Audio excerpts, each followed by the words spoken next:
జగన్మోహన్ రెడ్డి గారి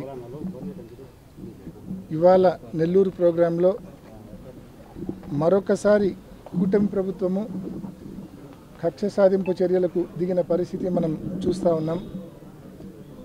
ఈ కూటమి ప్రభుత్వం అధికారంలోకి వచ్చినప్పటి నుంచి జగన్మోహన్ రెడ్డి గారు ఎప్పుడు ప్రజల్లోకి వెళ్ళినా ఇదే వైఖరి ఈ ప్రభుత్వం అవలంబిస్తూ ఉంది. మనం చూసినాం, పొదిలి చూసినాం, సత్తెనపల్లి చూసినాం, బంగారుపాలెం చూసినాం. బంగారుపాలెంలో అయితే 3 ఎస్పీలు ఏకంగా రోడ్డెక్కి కొన్ని వేల మంది పోలీసులను అడ్డుపెట్టుకొని భద్రత ఇవ్వడానికి కాదు, ప్రజలు రాకుండా అడ్డుకట్ట వేయడానికి పోలీసులు పనిచేస్తూ ఉన్నారంటే ఏ స్థాయిలో మిస్యూజ్ ఆఫ్ పవర్ అంటే పోలీసులకు జీతాలు ఇచ్చేది భద్రత కోసము, ప్రజలకు భద్రత కోసము. పోలీస్ స్టేషన్లో ఉండి లా అండ్ ఆర్డర్ను కంట్రోల్లో పెట్టమని పోలీసు వాళ్ళకు మామూలుగా జీతాలు ఇస్తారు. కానీ ఇవాళ పోలీసు వాళ్ళను ఈ కూటమి ప్రభుత్వం మిస్యూజ్ చేస్తూ ఉంది. ఒక ప్రజానాయకుడు ప్రజల వద్దకు వెళ్ళినప్పుడు ప్రజలు రాకుండా అడ్డుకట్ట వేయడానికి పోలీసు వాళ్ళను వాడుతూ ఉన్నారు. ఎంత దౌర్భాగ్యమైన పరిస్థితితో ప్రతి ఒక్కరు కూడా గమనించవలసిన అవసరం ఉంది. నిజంగా ఎంతమందిని మీరు ఇవాళ మళ్ళీ నెల్లూరులో దాదాపు 5,000 మంది పోలీసులను దించినారు.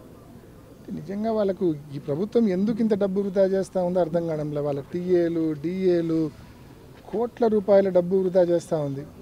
వృధా చేసి కేవలం మళ్ళీ చేసే పని ఏంది అక్కడ ప్రజలు రాకుండా అడ్డుకోవడం. ఏ ఎక్స్టెంట్కు పోతూ ఉన్నారంటే ప్రజలు రాకుండా అడ్డుకునే ప్రయత్నంలో ఏ ఎక్స్టెంట్కు పోతూ ఉన్నారంటే రోడ్లు, మెయిన్ రోడ్డు కనెక్టివిటీ ఉండే రోడ్లన్నీ కూడా గుంతల్లో వేస్తుంటారు, అంటే బైకులు కార్లు రాకూడదని చెప్పి. ఇంకా పరాకాష్ట ఏంటంటే ఇంత చేసినా కూడా ఇంకా వస్తుండరా, నడుచుకుంటాగానే వస్తుండరా అని చెప్పి ఇవాళ సాక్షాత్తు ఎన్నోసార్లు ఎమ్మెల్యేగా పనిచేసినాడు నల్లపరెడ్డి ప్రసన్నకుమార్ రెడ్డి అన్న ప్లస్ ఆయన అనుచరులు జగన్మోహన్ రెడ్డి గారి కోసం వెయిట్ చేస్తూ ఉంటే వాళ్ళ మీద లాఠీ చార్జ్ చేస్తారు. అంటే జనాన్ని చెదరగొట్టి అక్కడ జనం లేకుండా చేసే ప్రయత్నం. అంటే లాఠీ చార్జీ సైతం చేసి జనం రాకుండా జనాన్ని అడ్డుకట్ట వేయాలని చెప్పి ఈ ప్రభుత్వం ప్రయత్నం చేస్తూ ఉంది, పని చేస్తూ ఉందంటే ఎంత దౌర్భాగ్యమో ఒకసారి ప్రతి ఒక్కరు కూడా ఆలోచన చేయమని కోరుతా ఉన్నాం. తప్పకుండా మీరు ఇటువంటి ప్రయత్నాలు ఎన్ని చేసినా వైఎస్ఆర్ కాంగ్రెస్ పార్టీకి, జగన్మోహన్ రెడ్డి గారికి ప్రజల్లో ఇంకా మద్దతు పెరుగుతుందే తప్ప తగ్గే పరిస్థితి ఉండదు.